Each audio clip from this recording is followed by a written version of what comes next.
Hi everyone. So I'm Ali. I work at Scott Logic as a software developer, and my presentation is going to talk about isomorphic web apps, and with a particular focus on how to do that in React. So a little overview of what's coming up. Basics. So what is an isomorphic app? Some good things. So the benefits, why you might want to do it. Code example in the middle, a very simple one, and then I'm going to talk through some things I had to consider along the way. I've done a couple of these now, and some actual difficulties. So first, what is an isomorphic app? The most basic explanation I can come up with is an app which renders on the server initially, and then it continues to render on the client using the same code that the server did.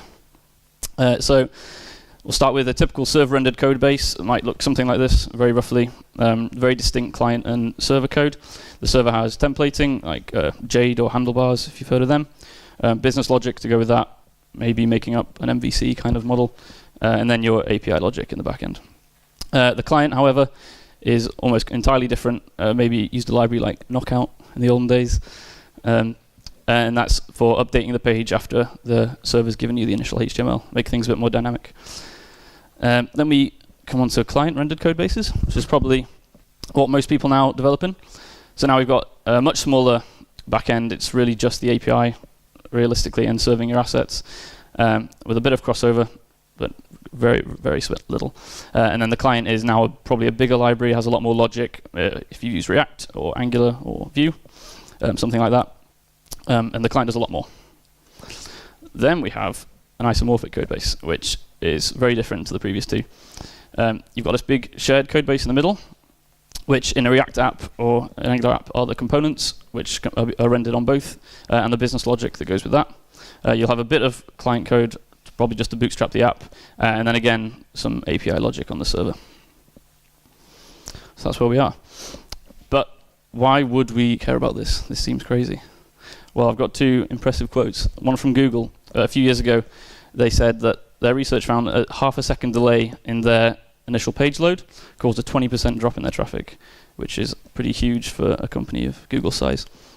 Amazon have something I think is more surprising, that 100 milliseconds reduction actually increases their revenue by a whole %, which in nowadays is about $1 billion.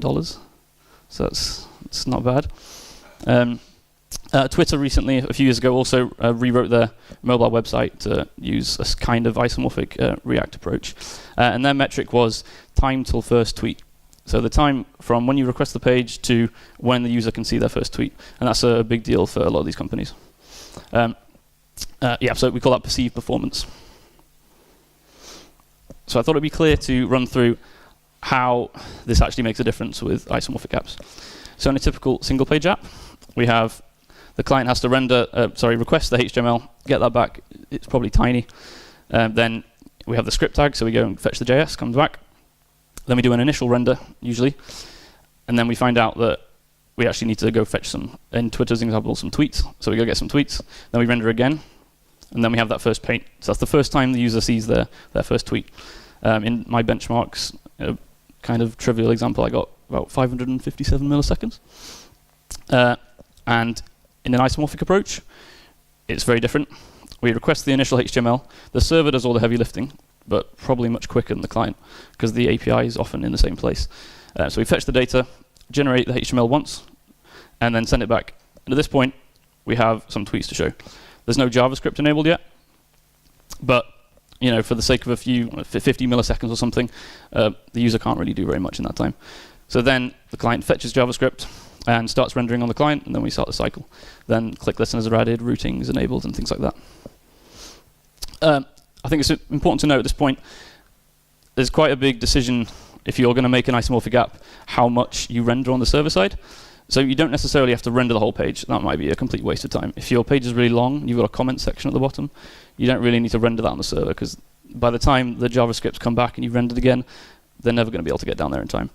So I think Airbnb also do isomorphic React, and I've noticed they just render right at the top of the page, which is the minimum, really, and then everything else below it is just rendered on the client. So I got a chart. I did some benchmarking in the last few days. It wasn't a perfect example, but I thought it was still useful enough to put in and explain. So I did an increasing bundle size, the JavaScript size, The HTML didn't increase, but it was a half-assed example. And I found that, yeah, surprisingly, not only was the isomorphic just the first paint, the first time the HTML comes back quicker than the client's first paint, client rendered first paint, sorry, but actually after the isomorphic HTML had come back and it fetched the JavaScript and rendered again, it also happened before the client. So that was actually quite surprising to me. But the important thing is you can see, even towards the more realistic bundle sizes, like 700 kilobytes maybe, there's at least 100 millisecond difference in my example. Not in every example, it depends on your app, but you know, if we, that's $1 billion. That's quite good. So yeah, another reason we might care about this is for bot visibility, to help the search engine bot crawlers out. Google's is good. It can, I think it can usually render JavaScript and it can make AJAX requests, but it's not always perfect. It doesn't always work. And you also need to obey certain rules. There's a nice website that someone made. Or not.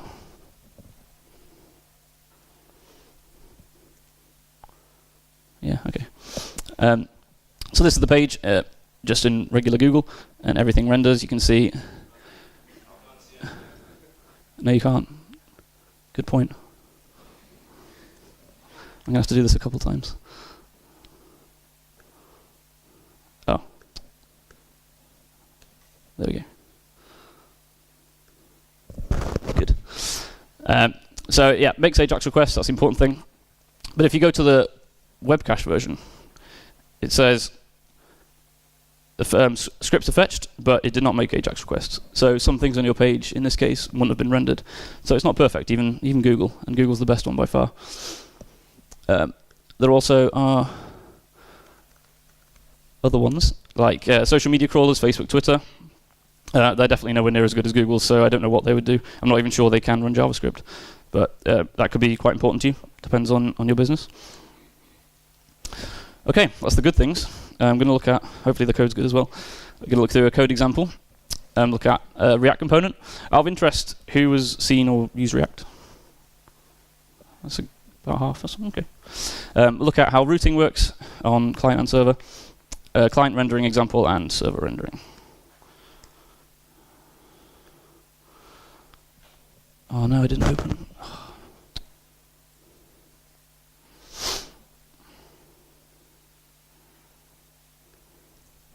Cool.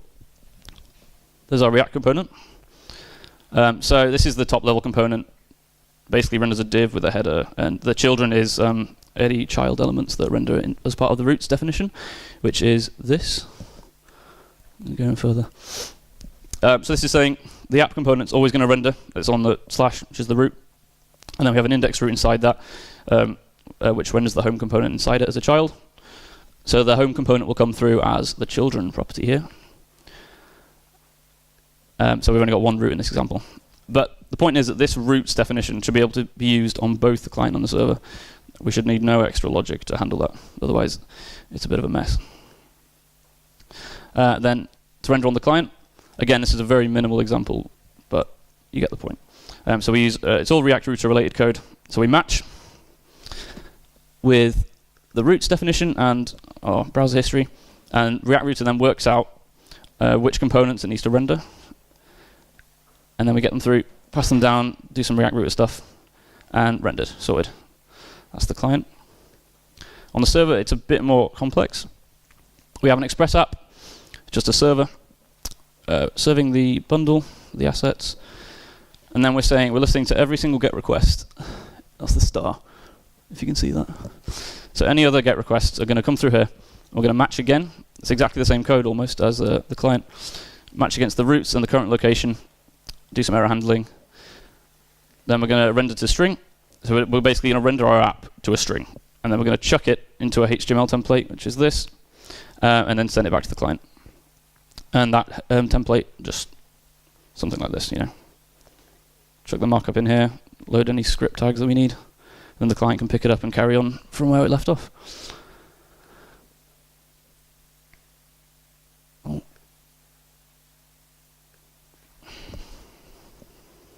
So, there we go. Now on to some of the considerations and the problems I found along the way, or at least things that you need to think about before going. The first one is, how do you handle fetching data? Because now we're rendering on the client and the server.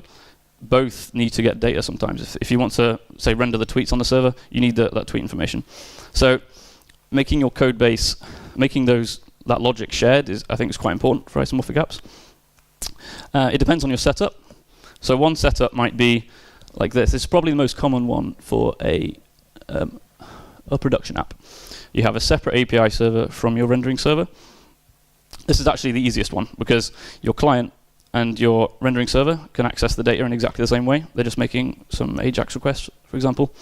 And that means if we use some isomorphic request library like isomorphic fetch or Axios, we can use exactly the same logic for both.